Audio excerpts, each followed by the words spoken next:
Yo mga kakuking tambay, beef stir fry ang ating lulutuin ngayon. Tara at simulan na natin.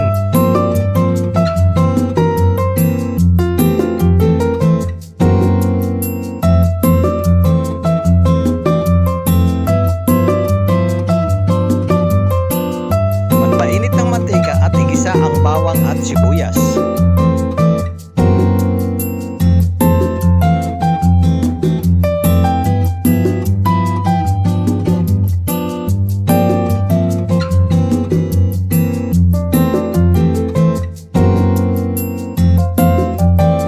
At isunod natin ang beef tapa at ating isang kutsa.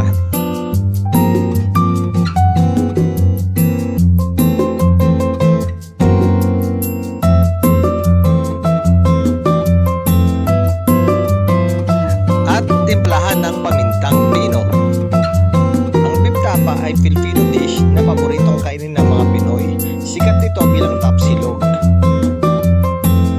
1970s to 1980s, naging popular ang tapsilog dahil sa mga karinderya at tapsihan sa Maynila.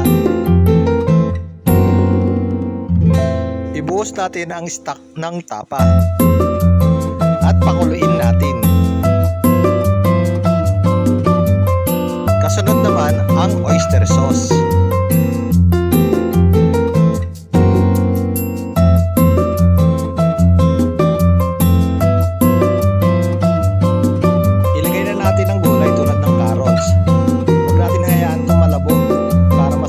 May konting crunchiness. At ilagay na rin ang red bell pepper. At halu-haluin na natin. At sa uli, ilagay na natin ang repolyo or cabbage.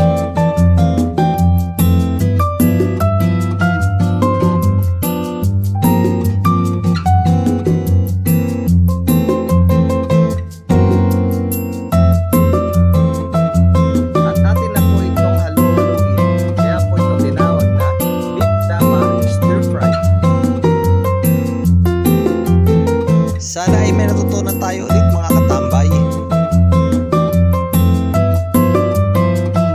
Maraming salamat sa panonood mga kakuking tambay. Tambay ulit tayo sa susunod na pagluluto. Paalam!